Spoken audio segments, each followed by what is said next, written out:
সোয়াবিনের তো অনেক রকম রেসিপি খেয়েছি, তবে পুরোনো যুগের যে বাড়িতে সোয়াবিন কষার রেসিপি হয় সেটা আমি অনেকেই জানি না। আজকে সেই সোয়াবিন কষার রেসিপিটা আপনাদেরকে শেয়ার করব। আসসালামু আলাইকুম, সবাই স্বাগত ইঞ্জু কিচেনে। আজকে আমাদের রেসিপি সোয়াবিন কষা। প্রথমে সোয়াবিনগুলো আমি গরম জলের মধ্যে লবণ দিয়ে সেদ্ধ করে নিয়েছি এবং সোয়াবিন থেকে খুব ভালো মতো জলটা বের করে নিয়েছি। সোয়াবিনের মধ্যে প্রথমে দিয়ে দিচ্ছি লবণ, দিয়ে দেবো শুকনো লঙ্কার পেস্ট, দিয়ে দেবো গরম মশলা গুঁড়ো, আদা রসুনের পেস্ট দিয়ে দিচ্ছি আধা চামচ মতো। এবার সেখানে দিয়ে দেবো 2 চামচ মতো কর্নফ্লাওয়ার, মানে চালের গুঁড়ো দিতে পারেন আপনারা। আর দিয়ে দেবো 1 চামচ মতো ময়দা।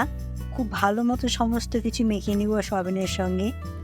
সয়াবিনের সঙ্গে কোনো জল দেওয়ার প্রয়োজন নেই। এভাবে আদা রসুনের খুব ভালো মতো মেখে নিয়েছি। এবার একটা কড়াইতে তেল দিলেন, তেলের পরিমাণটা একটু প্রথমে বেশি দিয়ে দিচ্ছি। এবার তেল গরম করে সয়াবিনগুলো একে একে দিয়ে ভেজে নিয়ে নেব।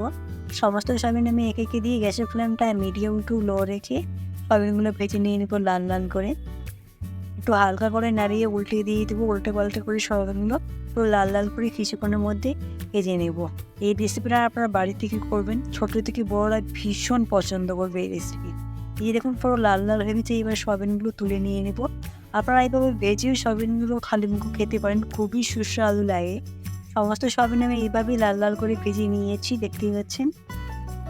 সমস্ত সয়াবিন ভেজে নিয়েছি। কড়া থেকে তেল আমি একদমই কমিয়ে দিয়েছি। এবার কড়াতে দিয়ে দেবো আদা এবং রসুন কুচি।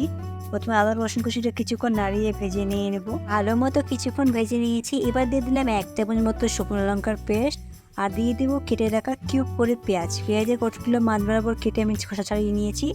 এবার দিয়ে দিচ্ছি ক্যাপসিকাম, আর দিয়ে দেবো কাঁচা লঙ্কা কুচি।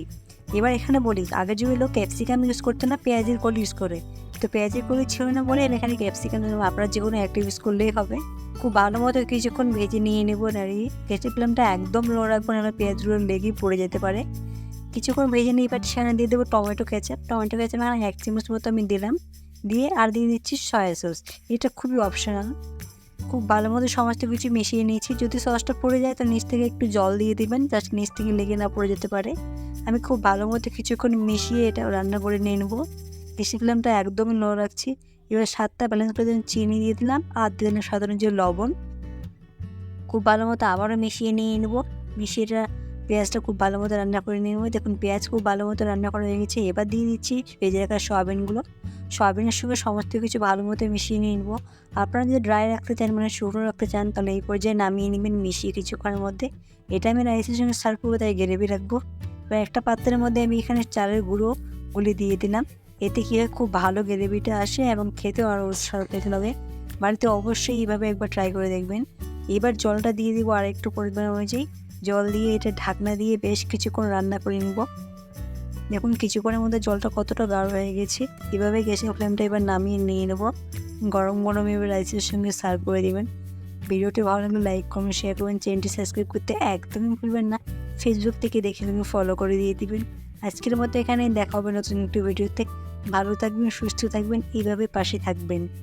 আর হ্যাঁ, রেসিপিটা ভালো লাগলে অবশ্যই বাড়িতে একবার ট্রাই করবেন।